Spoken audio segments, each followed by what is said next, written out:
Hola, nuevamente en Para Compartir, el programa de Sil Romero y Pato Brusa que se emite desde La Plata, Argentina, para el mundo. Quiero compartir con ustedes y contarles una auspiciosa noticia. YouTube les ha conferido a Sil Romero y Pato Brusa una distinción en virtud de haber superado los 100.000 suscriptores. Así que, chicas, les mando felicitaciones y que sigan los éxitos. Me llamo El Villorio y estoy aquí para compartir los sueños de las personalidades que nos visitan. Hoy tenemos el honor y la alegría de recibir a Luciano Román. Luciano Román es uno de los más prestigiosos periodistas argentinos, abogado, egresado de la Universidad Nacional de La Plata, su ciudad natal. Ha realizado cursos de especialización en la Sociedad Interamericana de Prensa, dictó también conferencias y seminarios, tanto en otros lugares como en el Círculo de Periodistas de la provincia de Buenos Aires. Fue director de prensa y comunicación de la Cámara de Diputados de la Nación. Dirigió la carrera de periodismo en la Universidad Católica de La Plata, donde asimismo dictó la cátedra Introducción al Periodismo. Durante 28 años perteneció al plantel del diario El Día de La Plata y en los últimos 24 años fue secretario de redacción de ese matutino. Actualmente cumple idénticas funciones en La Nación, que es un diario que excede ya la ciudad autónoma de Buenos Aires, es del mundo. ¿Mm? Bueno, donde también él es columnista. Ha sido merecedor de diversos reconocimientos y premios, de los que solo mencionaré uno de los más recientes, que es el primer premio ADEPA 2023 a la excelencia periodística. ¿Mm? Mucho más, podríamos decir, mucho más de nuestro ilustre visitante, pero razones de tiempo nos impiden hacerlo. Bienvenido, Luciano. Es una alegría y un gran honor, como dije hoy, tenerte aquí en este espacio. Elvira, la alegría es mía y el honor es mío. Me hace poner un poco colorado con los subrayados de la presentación, No, pero bueno, le agradezco porque siempre ha sido muy generosa y muy afectuosa conmigo. de ninguna forma, me he quedado muy corta con todo lo que vos valés. Iré entonces a la primera pregunta que invariablemente yo le formulo a las personalidades que nos acompañan. ¿Qué determinó tu vocación por el periodismo?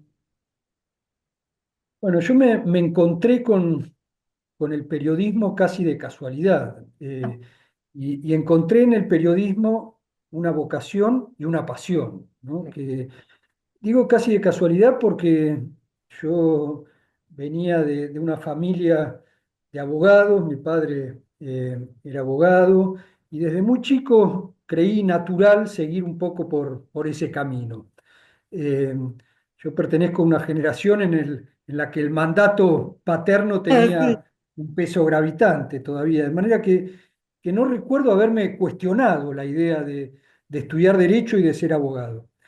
Pero bueno, cuando terminé el colegio secundario, apenas estaba empezando la carrera de Derecho, cuando casi de casualidad apareció una oportunidad de hacer una experiencia en la redacción del diario El Día. Y era una experiencia de verano, una cobertura de una Sí, vacante. Bueno, y ya en esos primeros meses te me fuiste enamoré enganchando. del oficio, me enamoré de ese clima que se respiraba en Sí. aquellas épocas en las redacciones, de esa bohemia, y me enamoré de la curiosidad que implica el ejercicio del periodismo en un diario, ¿no? De manera que completé la carrera de Derecho, me llevó más tiempo del que debería, pero al mismo tiempo fui Tu papá formándome se en quedó distintos. contento. Sí, sí, mi viejo se quedó contento. Pero supe al poco tiempo que ya digo, ahí había encontrado un entusiasmo eh, Tu que verdadera vocación. sí, sí, sí, sí. Y eso es hermoso, Elvira, porque cuando uno encuentra una pasión, sea en la actividad que sea, encuentra algo que después le podrá ir mejor o peor, que podrá tener altibajos en el camino, pero que le terminan generando una motivación cotidiana a uno que Sí, es realmente para cultivar. Y bueno, eso es lo que a mí me pasó con el periodismo. Ya digo, en una época en la que las redacciones en general y la del día en particular eran como escuelas de formación, ¿no? Donde viejos periodistas se hacían la obligación con los más jóvenes de enseñarnos, de qué lindo, guiarnos, de ¿no? orientarnos. Y yo tuve la suerte en ese sentido de tener grandes maestros en la redacción del día. Y permítame nombrar algunos, como Marcelo Hortale, como Alejandro Castañeda, como Ricardo Hueso Campo, que ya falleció hace muchos años, como Marisa Álvarez, que también murió muy Marisa, que joven. prematuramente se fue. Sí. Y bueno, para mí, ya digo, fueron referentes en el oficio, fueron amigos en muchos casos y fueron maestros, maestros espontáneos, generosos, ¿no? De los que nos llamaban y sin sin mucha vuelta nos decían, mira, pibe, esto no sirve, esto empezarlo de nuevo, ¿no? Y te enseñaban cómo empezarlo de nuevo. Bueno, yo valoro mucho aquella escuela y aquella experiencia formativa. Desde ya. Desde luego que el periodismo tiene muchas vertientes, pero seguramente tus cualidades personales determinaron que muy jovencito te designaran como secretario de redacción, nada más ni nada menos, porque es un cargo que es muy importante en un diario, es fundamental, diría yo, ¿no? Es nuclear. ¿Qué implicó para vos esa experiencia siendo tan joven? No solamente en tu entorno profesional, que me gustaría que me lo dijeras, sino en esa relación que vos fuiste armando con los lectores. Porque como dijiste un poquito al pasar recién, el diario El Día de la Plata es de La Plata, es donde un lugar donde todos se conocen, y el diario es algo muy importante en la ciudad, más que en otros lugares, ¿no es cierto? Entonces, ¿qué significó para vos ser secretario de Exi- y cómo fue ese vínculo que estableciste con la gente y con la comunidad? Yo, Elvira, efectivamente fui secretario de redacción del día muy joven, por una Sí, sucesión de casualidades, porque, bueno, Ricardo no, Hueso qué Campo, que era, casualidades. bueno, pero las hubo en ese momento, bueno, que sería largo y quizá no el objeto de Sí, esta conversación recordar, pero para mí esa experiencia fue definitoria en muchos aspectos, sí. fue un aprendizaje formidable desde lo profesional y también desde esto que usted señala de el vínculo con la comunidad. El día tenía en aquel momento, lo sigue teniendo, pero con una enorme transformación en ciertas, porque hablo de una época casi prehistórica, que era la época en la que no existía el celular, en la que no existía internet. Claro. Por eso, por eso hablo en pasado en algunos aspectos. Pero en esa época el diario tenía una relación eh, de convivencia cotidiana con los lectores y con la Muy comunidad feo. muy intensa, que se daba además a través de cosas muy concretas. Bueno, yo siempre recuerdo, y hoy parece que habláramos de un tiempo prehistórico, y usted lo recordará bien, Elvira, en La Plata casi todo el mundo sabía de memoria el teléfono del conmutador del día, que era 425-0101.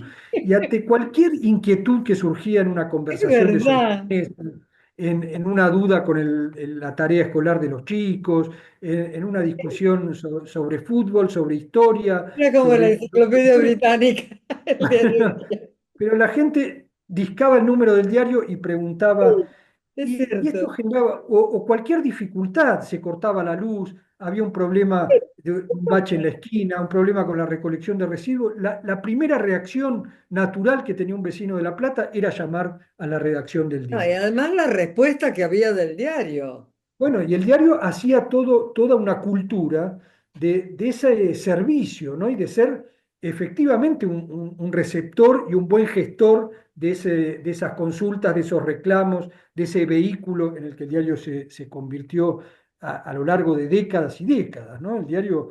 El Día es uno de los diarios más antiguos del país, además Claro, antiquísimo. nació prácticamente con la ciudad y acompañó el desarrollo de Ah, la ciudad sí, tal como es así. pocos ejemplos hay en el mundo. De manera que para mí toda esa experiencia de vínculo del periodismo de servicio, del servicio no declamado, sino tangible, ya digo esto de atender el teléfono, de atender a la gente que iba espontáneamente y todo el tiempo a la redacción a llevar una gacetilla, a contar una historia, a compartir una preocupación. Bueno, ese vínculo para mí fue muy formativo en muchos aspectos, ya digo, en lo Mira, profesional, Luciano, pero también fue construyendo como una sensibilidad para la escucha, para la concepción práctica del periodismo como servicio, como herramienta útil para los lectores, en este caso para los vecinos, bueno, que fue moldeando un poco a varias generaciones de periodistas, entre ellos la mía, ¿no? Y a mí me parece siempre muy rescatable eso, no, porque hoy, sí, te quería, a perdón, propósito de lo que estás diciendo, por una experiencia personal mía, que yo no sé si vos lo recordarás, pero yo soy una persona así, muy impulsiva, digamos. Entonces, en una oportunidad, yo mandé una carta incendiaria al diario El Día porque no estaba de acuerdo con un tratamiento de un tema que habían hecho. Bueno, me desahogué, mandé eso, ni sabía si la habían publicado o no. Y un día suena el teléfono. ¿Y quién era? Era Luciano Román, el secretario de redacción. Pregunta por mí, digo, ¿quién le habla? Yo, Luciano Román. Y entonces, bueno, realmente me impactó eso de que vos, secretario de redacción, estuvieras pendiente y realmente te afectara lo que un vecino pensara sobre las cosas del diario. Realmente me impactó eso, porque jamás lo creí que fuera. Bueno, qué, y ese qué fue el lindo comienzo de recuerdo, nuestra relación, hace pues, muchísimos años de esto, muchísimos que años. le agradezco, Eso Elvira, de demuestra corazón ese cómo era recuerdo, porque la pasión que tenía, que leía todo, hasta las cartas de los lectores, y la llamaba para podernos entender y dar explicaciones. A mí me encantó y no sé si algún día te lo agradecí, pero ahora te lo agradezco. qué lindo, pero realmente esa anécdota ilustra muy bien, no una actitud mía, sino una Sí, cultura periodística que ya digo, durante décadas y décadas se cultivó en la redacción del día, la que yo conozco y la que viví y en la que me formé, pero yo diría que en muchas redacciones, ¿no? En todas sí, las redacciones, donde esa vocación de cercanía con el lector se canalizaba de esta manera, ¿no? A través sí, por de eso digo, yo me conversaciones, quedé, de te encuentros. digo, Hoy, sorprendida y hoy hay otras agradablemente formas. sorprendida, ¿no? Dije, este es un periodista de raza. Es así, Hoy hay otras formas, el flujo de información lo también ha sentís. hecho que ese contacto resulte cada vez más difícil, las formas de interacción entre los lectores y los periodistas o las redacciones tienen otra dinámica y otros cauces que no Otro existían en ritmo esa también, época ¿no? y otro tiempo, Porque pero para mí aquella escuela fue fundamental y sí, me imagino, sí. Había la gente, rescato como una muchos escuela de todavía valores, están, ¿no? algunos todavía están, y era fantástico, realmente era, es como decís vos, es hacer escuela, ¿no? Eso que Gese decía, maestros, aprender y transmitir al sucesor, es como una cadena, ¿no? Que se va haciendo, que lo harás vos ahora también, ¿no? Sí, sí, Fantástico. pero antes había otro tiempo para eso, Otros Elvira, tiempos, y sí, otros tiempos.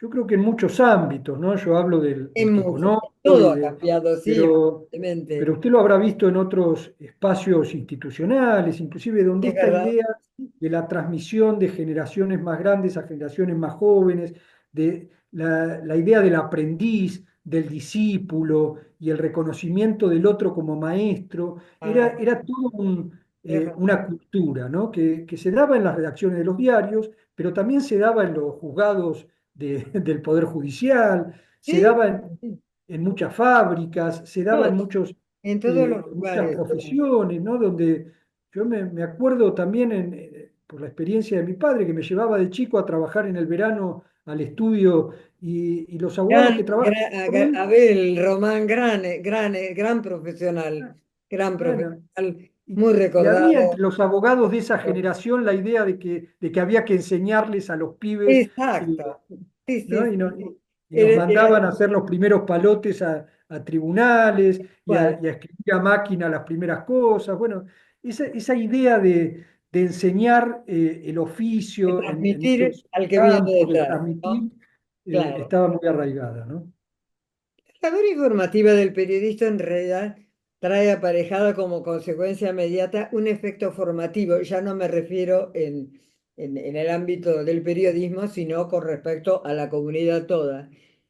Y eso también ha ido cambiando con el tiempo, porque hubo un momento, como decimos nosotros, cómo van las cosas cambiando, ¿no?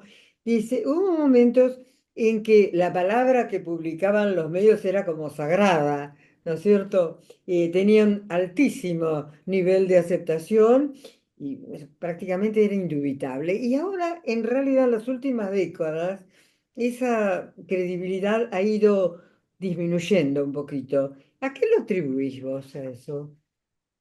Bueno, yo creo, Elvira, que un factor decisivo en esa transformación ha sido la irrupción de las redes sociales, ¿no? Claro, La transformación tecnológica en general, pero muy en particular el protagonismo y la dinámica que han impuesto las redes sociales. sí, sí. Las redes han venido a potenciar un fenómeno que también se da en muchos órdenes de la sociedad, que los especialistas llaman la horizontalización de la sociedad, ¿no? Vivíamos en una sociedad más vertical y hemos pasado a vivir en sociedades más horizontales, en las que Por eso. esa palabra indiscutida, que como usted señala, durante décadas tuvo el periodismo en algún aspecto, pero no solo el periodismo, también era indiscutible No, por eso te digo en la que comunidad, diga, no, tal cosa, salió en el diario, decían, como diciendo, claro, ella es pero también inamovible. pasaba en otros órdenes, no era la voz autorizada del docente, del padre, ¿no? Si lo decía el profesor, lo decía el profesor, ¿no? Sí, O de muchos líderes sociales.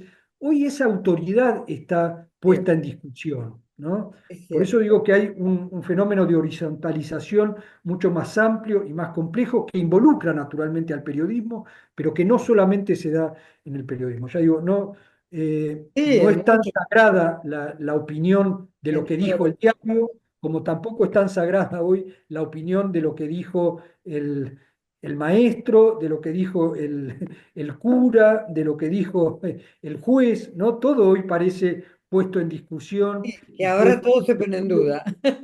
Y y antes puesto en no, duda.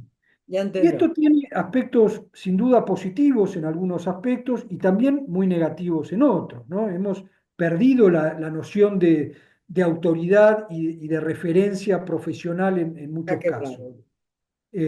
Y ya digo, hoy ponemos en discusión lo que nos dice el médico también, porque el médico nos da un dictamen y vamos todos a ver en Google si lo que nos dijo, y entonces en la próxima entrevista con el médico cuestionamos a partir de, bueno, esto ha generado Tal cual.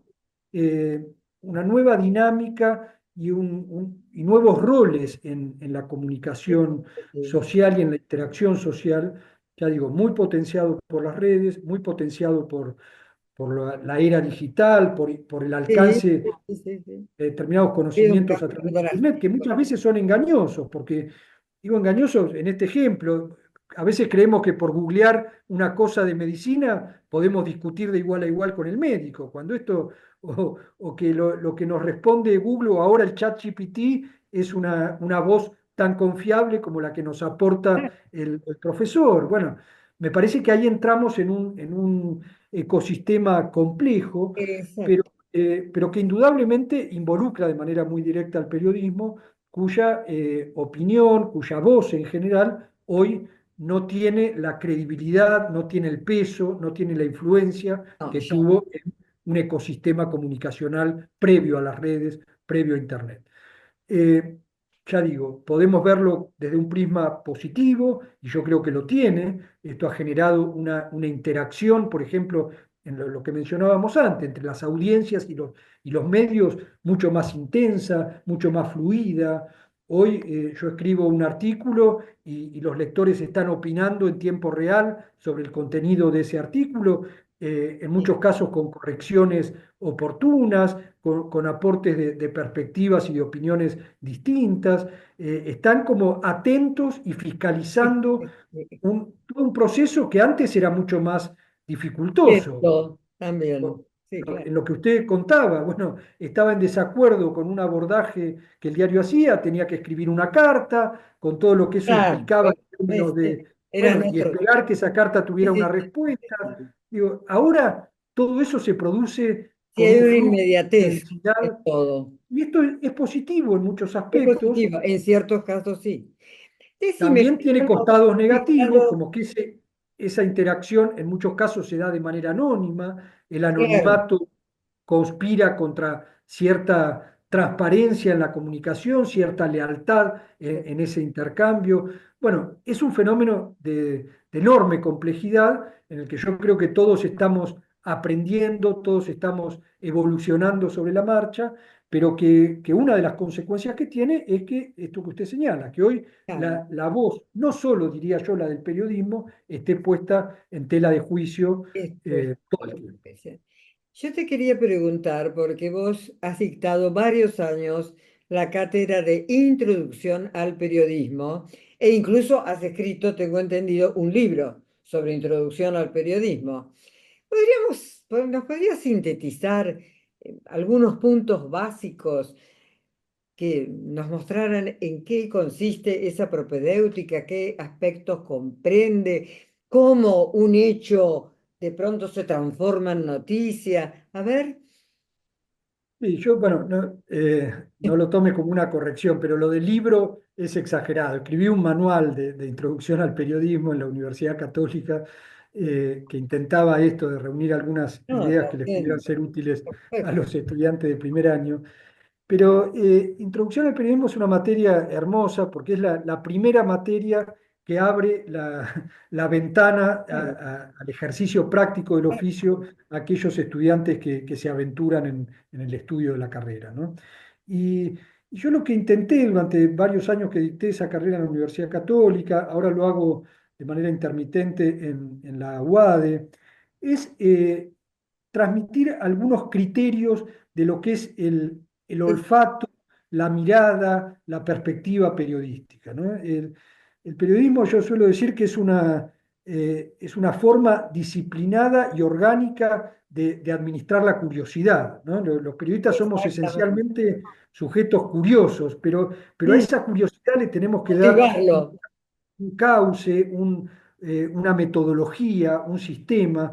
Bueno, Introducción al Periodismo trata de empezar a plantear ese marco en el cual la curiosidad se va transformando en una disciplina para el periodista, ¿no? Claro, Yo digo que todas las profesiones tienen una forma de ver el mundo, ¿no? Y un ojo basta. para ver el mundo.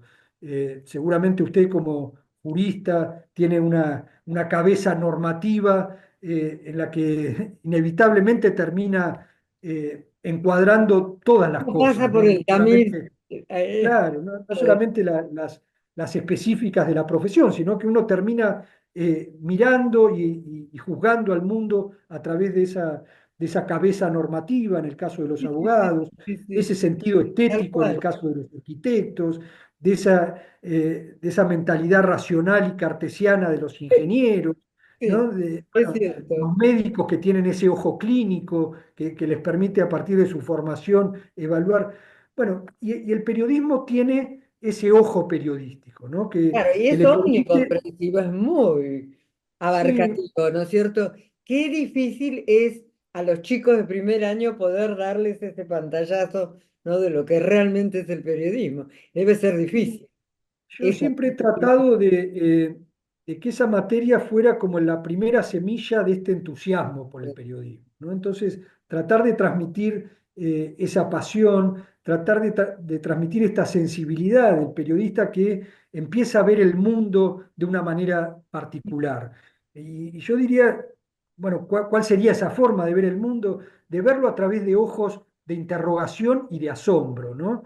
Los periodistas tenemos que tratar de cultivar nuestro asombro sistemático, que las cosas nos generen curiosidad y nos generen sorpresa y nos generen preguntas sin darlas por sentadas, ¿no? Y esto es algo que se entrena y se ejercita. Y de esto yo empezaba hablando en los cursos de introducción al periodismo, ¿no? Cómo ejercitamos esta mirada de interrogación, inclusive en las cosas que nos rodean en nuestra vida cotidiana, cómo empezamos a desarrollar una lógica de pregunta frente a lo más cercano que nos rodea, ¿no? Bueno, el periodista tiene esa obligación de encontrar un sistema de interrogación permanente, Eso, para sin que esto captar no nos además la convierta atención del otro, ¿no? claro, Yo te claro. digo que soy una fanática de la página que tiene Luciano Román en La Nación de los Jueves. Y a mí me encanta porque siempre, además de estar plenamente de acuerdo, porque sos muy sensato, tenés esa capacidad de motivar en el otro la reflexión.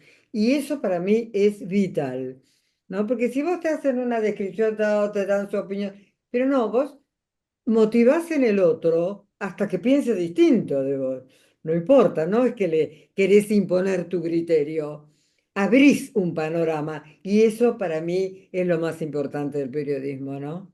Para mí, Y mi opinión, como lectora. la tomo como viniendo de usted como un elogio Ay, no, querido, pero no, que no lo me digas. guardo como un tesoro. Pero sí, yo los jueves escribo una columna de opinión, que es un género Sí, específico y particular del periodismo, en el que trato esto de proponer miradas que desde el lugar de no que creer motiven al que uno otro. es dueño de una verdad, ¿no? En todo caso, uno es dueño de una perspectiva, de una forma de proponer una discusión, un debate, desde ya, desde Para un algunas... debate. Sí, y, Abrir el panorama. Eso es lo que yo siempre veo que vos intentás hacerlo. No en vano obtuviste ese premio tan importante a la excelencia periodística y nada más ni nada menos que fue en un tema que a vos te ocupa muchísimo, que es el tema de la educación, que no es solamente la educación del periodismo, es la educación en general. ¿No es cierto? La, yo sistemática y la asistemática también, ¿no es cierto?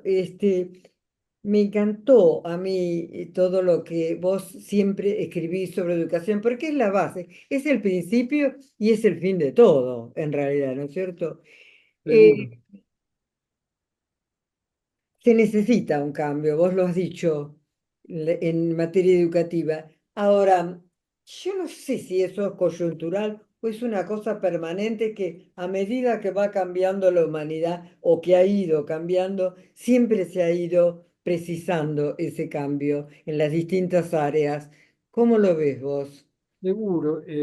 Yo creo que la educación es el gran motor, sin duda, en esto caigo en un lugar De común, pero todo. es inevitable, es el gran motor y el eje vertebral de las sociedades civilizadas. Y por supuesto que en ese eje siempre ha habido un desafío permanente de innovación, de transformación, porque la educación ha tenido que ir adaptándose a gigantescas transformaciones que se han producido en el mundo, pero me parece que hay ahí valores esenciales que están por encima de las oleadas coyunturales y de las transformaciones, que es defender la calidad de la educación, Ah, defender la pluralidad asociada a la educación, defender ahí los valores del esfuerzo, del aprendizaje genuino. Bueno, me parece que todo eso hace a un tronco esencial de todo sistema educativo en el nivel en el que lo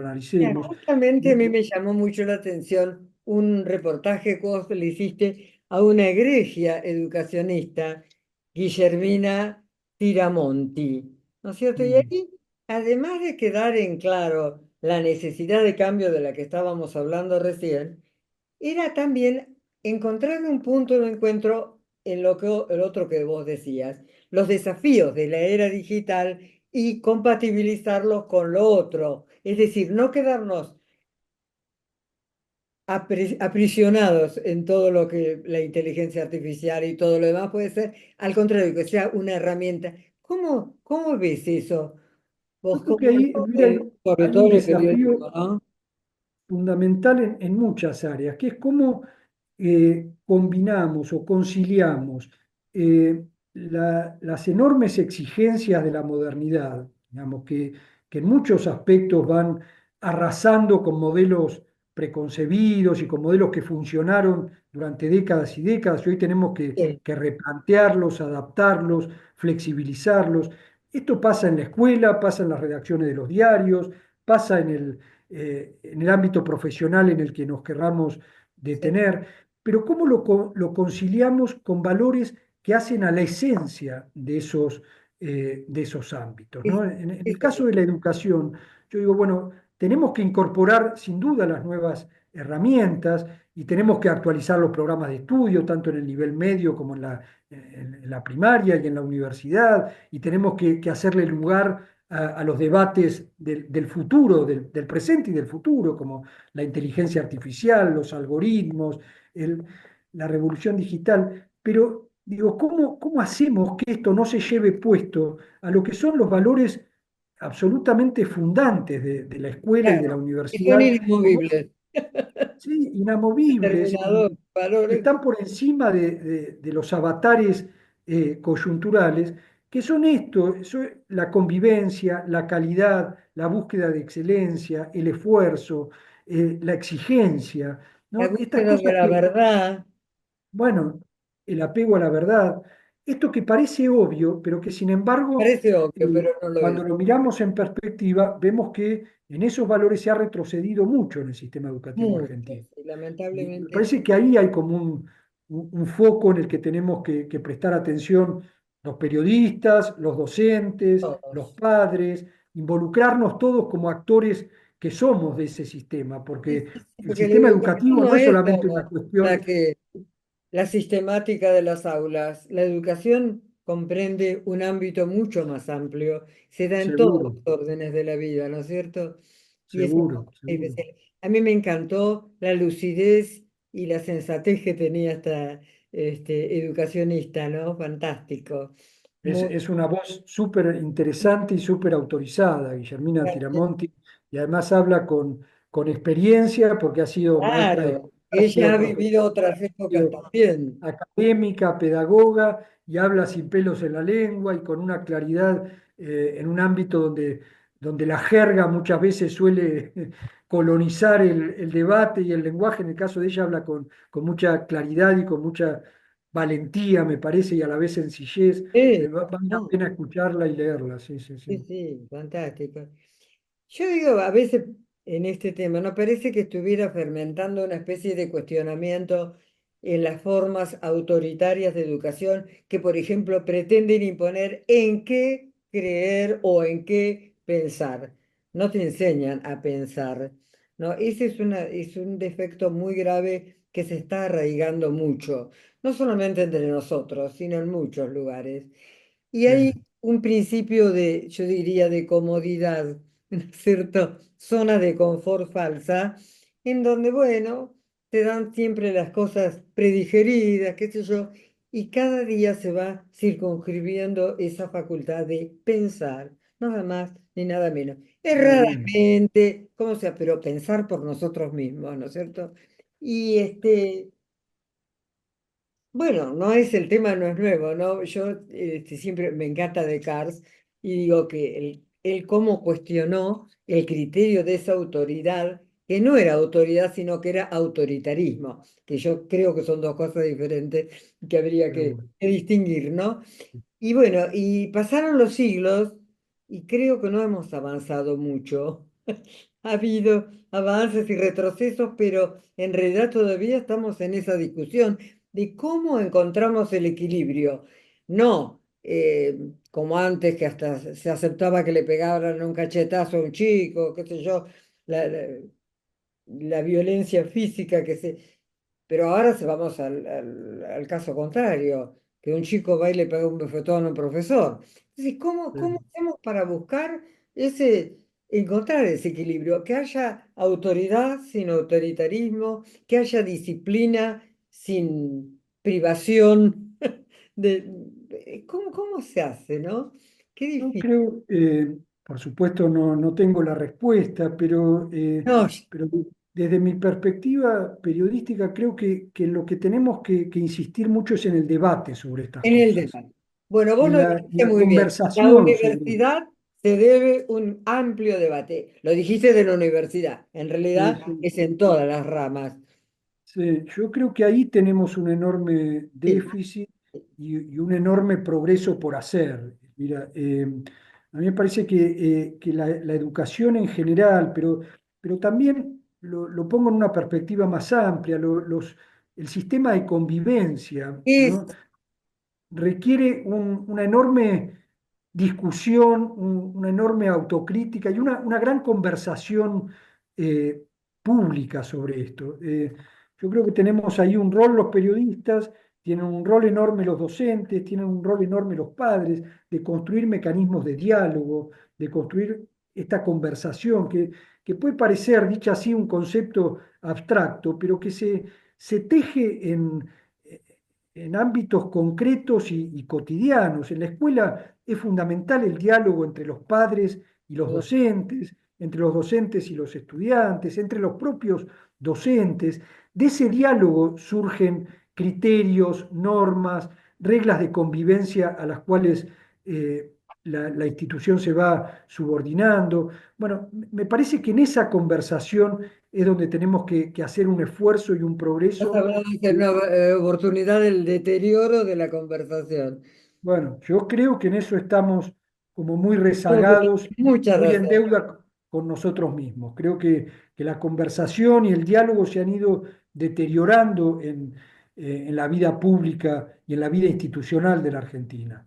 Hoy lo vemos de una manera muy evidente, cómo se ha ido degradando el lenguaje político, cómo se ha ido degradando la calidad del debate parlamentario, del debate institucional en general. Me parece que ahí tenemos que rescatar una cosa esencial, que es, ya digo, primero el respeto, Silencio. segundo la vocación de escucha y tercero la valoración de esa herramienta que es Sí. el diálogo para construir acuerdos, para construir sistemas de normas, para reconstruir nuestro Para sistema de reconstruir. convivencia. Ahí está la palabra. Hay que reconstruir. Hay que Seguro. reconstruir eso, Y a ¿no? mí me parece que es a través del diálogo. Parece voluntarista, dicho de esta manera, pero no me No, no, imagino no, otra no, forma, no, no, digamos, de ninguna de un manera. diálogo que se construye en distintos estamentos, en distintas escalas, que empieza por la familia, como muchas cosas, que sigue por la escuela, ¿no? Me parece que ahí tenemos que hacer un gran esfuerzo, que es ir sumando también voluntades individuales, pequeños granitos de arena que aunque parezcan que no, terminan marcando la diferencia. Quizá, Sí, claro, yo lo creo que sí. Yo quisiera terminar este encuentro sin hablar de un tema que es muy importante en todos los órdenes de la vida y crucial, diría, en el periodismo, que es el tema de la libertad, de las proyecciones de la libertad. ¿Cuál es tu posición respecto de la libertad de prensa? Porque yo te digo eso porque es un tema que a mí me ha ocupado mucho. Fíjate vos, acá, no sé si te lo voy a hacer llegar. En una oportunidad sí, escribí sobre me, eso, reflexiones en torno a la libertad de prensa, porque hay mucho para reflexionar al respecto.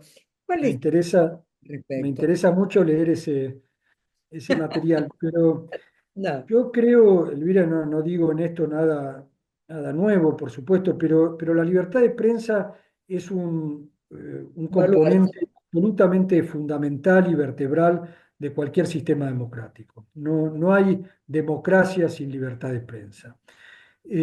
Cualquier avance o cualquier atropello o desmedro de la libertad de prensa implica no un retroceso para el periodismo, implica un retroceso para el sistema Sí, institucional y o democrático. institucional, lógico. No hay, no hay país sano desde el punto de vista institucional que no respete la libertad de prensa. Por supuesto Bueno, que esto no significa de ninguna manera un manto de inmunidad para el periodismo. No significa que el periodismo tenga en la libertad de prensa una especie de patente de corso para ejercer su profesión de cualquier manera, sin asumir las responsabilidades. ¿vos te Me parece acordás? que lo Perdóname que contrario. te interrumpa. ¿Te acordás que Alberdi, mira vos, hablaba de los vándalos de tinta y papel? Porque decía Ah, que también hay grandes periodistas, pero también están los que hacen mal uso, como en todas las profesiones, ¿no? Que hacen el mal uso de eso. Entonces, han surgido como, digamos, algunos sucedáneos a eso, a los abusos que se pueden, incluso delitos a través de la prensa, ¿no? Por ejemplo, el derecho a réplica, bueno, todos esos temas que, ¿cómo los ves vos?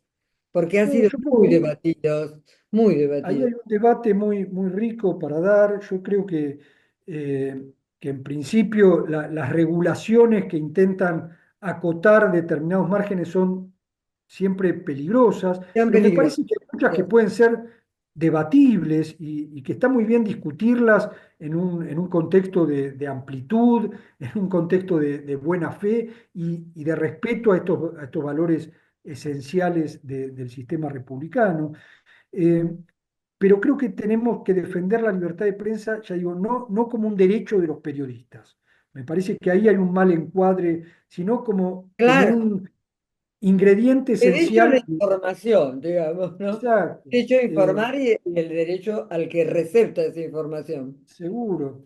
Ahora, después se ha ido evolucionando mucho. Yo creo que la jurisprudencia ha ido estableciendo criterios muy razonables.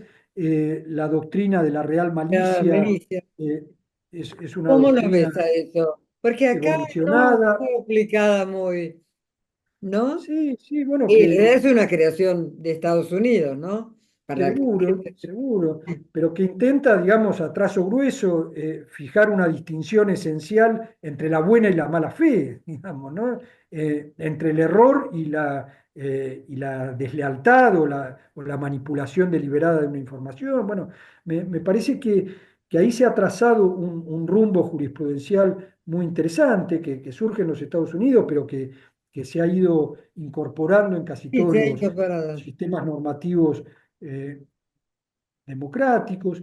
Bueno, en fin, yo creo que es un tema que admite desde luego debates constructivos, que admite incluso revisiones en la medida en que también el contexto se va transformando, y como decíamos hoy, no es la misma la discusión hoy atravesados como estamos por la comunicación de las redes y por la inmediatez que la que teníamos hace 30, 40 o 50 años. De manera que también tenemos que ser flexibles para hacerle lugar a nuevos debates en torno de la libertad de prensa, que sin duda van surgiendo.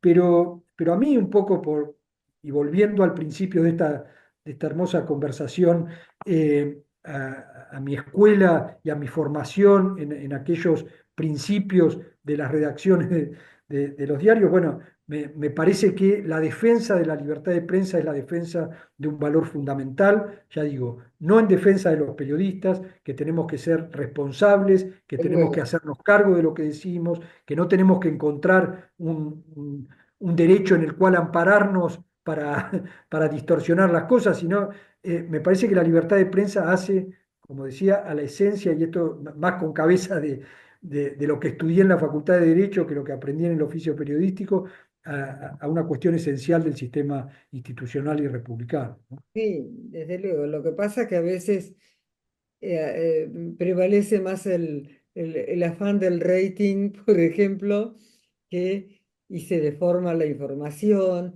Eso fue lo que motivó que yo escribiera ese artículo. No, justamente. Seguro. No, no, no. Y ahí hay enormes, enormes debates para dar. Esto Enormes hace debates. 10 años, un caso muy grave que fue cuando Ángeles Rawson, esa nena que mataron en Buenos Aires. Y yo estaba con mi nieto que estábamos estudiando su última materia, que yo le estaba ayudando a estudiar su última materia, y en un intervalo del estudio pusimos eso y eran todos los canales, era tremendo cómo se arrogaban muchos periodistas como la función de juez. Jugaban con el principio de inocencia, jugaban. Fue una cosa que me dio tanta bronca que, así te lo digo, que lo Sí, conversé sí. con mi nieto y me dice, ay, Elvi, ¿por qué no escribimos algo sobre eso? Bueno. Y escribimos algo y tuve la alegría de sacar un premio, el primer premio del Colegio de Abogados, con mi nieto, ¿no? Qué lindo, Una qué cosa muy linda. lindo. Pero te quiero decir que fue motivada en esto, porque digo, bueno, ningún derecho, este es uno de los más importantes, Absoluto. el derecho de expresión y la libertad de expresión, pero ningún derecho es absoluto, todos son relativos, y más cuando Seguro. están en juego valores que son muy importantes, ¿no es cierto? Entonces, bueno, No, este, no, yo estoy absolutamente de acuerdo en eso y creo que bueno, por eso, que yo el digo, bueno, periodismo se debe a sí mismo también un gran claro, debate sobre sí. criterios, Hay abordajes muchas y cosas, normas para... sí. Mm, Bueno, como el periodismo, decíamos, se centra en la palabra, ¿no? Y en la antigua Grecia era un instrumento de poder, siempre fue un instrumento de poder. ¿M? Acordate lo que decía Napoleón. ¿M? Sí, fantástica la libertad de prensa y todo, pero darle tantas alas es dormir con el enemigo, decía Napoleón, que no era tonto. Bueno. Pero bueno, ese valor de la palabra que tanto importancia tuvo en Grecia, en Egipto y todo, se fue dando siempre así a lo largo de la historia. Porque la palabra puede agredir, puede halagar, puede interesar, puede aburrir, puede honrar, puede denigrar, puede exaltar, puede pacificar, puede lastimar, puede sanar. ¿Cómo se organiza o se estructura el mensaje periodístico? Yo creo eh, que el periodismo tiene un enorme compromiso ético con la palabra y con la verdad. Eh, por supuesto que podemos encontrar muchos ejemplos en los que ese compromiso no se cumple o se cumple de un modo cuestionable. Creo que esto pasa en todas las profesiones y en todos los oficios sobre los cuales uno ponga una lupa. Eh, pero creo que en la Argentina, si miramos en perspectiva global, hay un periodismo de buena calidad. Muy bien. De, de com- yo diría competitivo en términos internacionales. Sí, sí, sí, sí. Yo tengo Es- el orgullo hoy de trabajar en un diario como La Nación, que es un diario de calidad y de jerarquía, con Eso objeciones, por está supuesto, pero comparado con el Paris Match, con esto, con los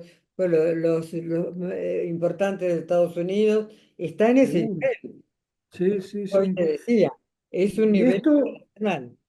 y esto no es algo que pueda decirse en todas las actividades en la No, Argentina. no, desde ya que no.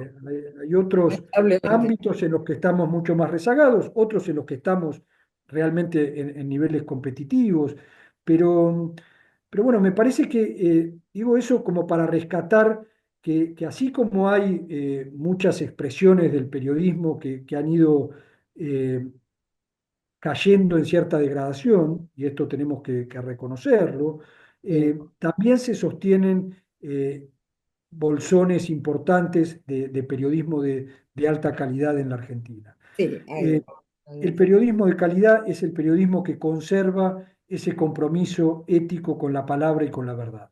Es tan simple y al mismo tiempo tan complejo y tan esencial como esto. Eh, yo creo que que ese compromiso es, si tuviéramos que definirlo de alguna forma, es el compromiso de la buena fe. Los periodistas, como, como seres humanos, estamos todo el tiempo sometidos a nuestros propios errores, pero lo que define la vigencia o no de ese compromiso es la buena fe. Y me parece que de eso tenemos que hacer también un rescate importante, ¿no? De la buena fe profesional, de la conciencia de nuestra propia responsabilidad, ¿no? De que como cualquier otra profesión, exige un altísimo nivel de responsabilidad con lo que hacemos. Ya digo, nunca vamos a estar exentos de errores.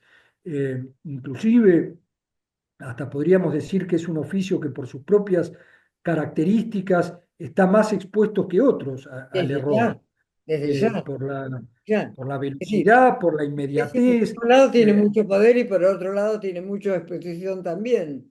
Seguro, Ya. y en consecuencia la vulnerabilidad frente a nuestros propios errores es muy marcada, ¿no? Y quizá cada vez más, porque la transformación digital ha hecho que cada vez los márgenes de corrección, de evaluación, de parar la pelota se acoten más, ¿no? Y ahora se compite en una vorágine y en una velocidad en la que muchas veces es difícil poder pulir las cosas como debería hacerse. Bueno, todo esto merece, ya digo, una mirada autocrítica y responsable. Y el periodismo, si no asume esta vocación autocrítica y si no asume su responsabilidad, se hará un daño a sí mismo. Y esto lo hemos visto en muchos aspectos. Yo brego por esta ética de la responsabilidad periodística que me parece fundamental. Realmente, yo estaría horas escuchándote, Luciano, porque me encanta todo lo que decís y habría mucho más para hablar, ¿no? Me quedaron un montón de cosas en el tintero, pero bueno, el tiempo es... Entonces, comprometámonos por lo menos a tomar un té, no para grabar Te prometo, para el programa, pero para... te comprometo a que en el futuro nos volvamos a juntar para hablar de todas esas cosas que quedaron pendientes. ¿Vos sabías que este programa se trata de la concreción de los sueños? Sí, yo les transmito los sueños que ustedes han concretado. Vos has concretado muchos sueños, casi todos los sueños que te has propuesto. ¿Qué consejo le darías a quienes quieran cumplir un sueño, ya sea en el periodismo u otro tipo de metas? Quizá no digo nada muy novedoso, Elvira, pero yo diría esto de persigan su pasión, ¿no? Encuentren su pasión, su entusiasmo, porque de esa manera el camino para concretar los objetivos, las metas que uno se proponga, es un camino mucho más gratificante y nunca tenemos garantías, por supuesto, los seres humanos, en ningún orden, en ningún emprendimiento o aventura que iniciemos, pero el entusiasmo y la pasión que pongamos en hacer las cosas me parece que es la mejor Fundamental. forma. eh, nos vamos a equivocar, vamos a tropezar, nos vamos a sentir muchas veces frustrados. Nadie en el periodismo, porque esta tarde hablamos de esto, nadie que recorra el camino del periodismo va a estar exento de todas estas cosas, de No, frustraciones, de pues, decepciones, de dificultades, en pero cualquier, lo hace con pasión y con entusiasmo, yo creo que hay una gran posibilidad de hacerlo bien. y el esfuerzo también que se tiene El que poner, esfuerzo, ¿no? seguro. La Porque autoexigencia, esto realmente como que no se le da tanta importancia al esfuerzo. Y yo creo que nada se logra en la vida sin esfuerzo, ¿no?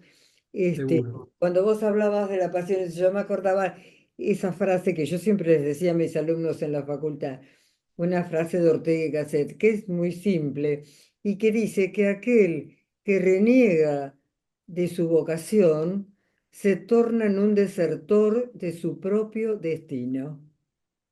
Qué Qué lindo. hermoso, qué hermoso. Sí, Y sí, es sí. cierto, y es cierto, Sí, porque si vos haces algo que no te gusta, no solamente que no lo haces bien, en el grado de perfección como eres, sino que transmitís eso es a todo, a tu familia, a tus amigos, a todos, porque estás haciendo algo que no te gusta.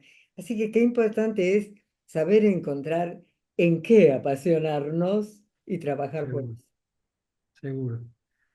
Te Elvira, déjeme decirle, agradezco antes de tanto, Luciano. terminar, que estoy enormemente agradecido siempre con usted porque ha sido generosa, pero sobre todo porque aprendo y Ay, porque, vos aprendés de mí porque es también. una A mí gran me daba maestra. vergüenza porque yo soy una eh, improvisada en esto y no, un profesional de tu talla me daba vergüenza, no, te juro. Y al final me no, no, voy a no. pedirte esta entrevista porque te quiero mucho y te admiro mucho. Creo que sos el paradigma de lo que debe ser un buen periodista, el Le arquetipo, agradezco el arquetipo de un enormemente buen periodista.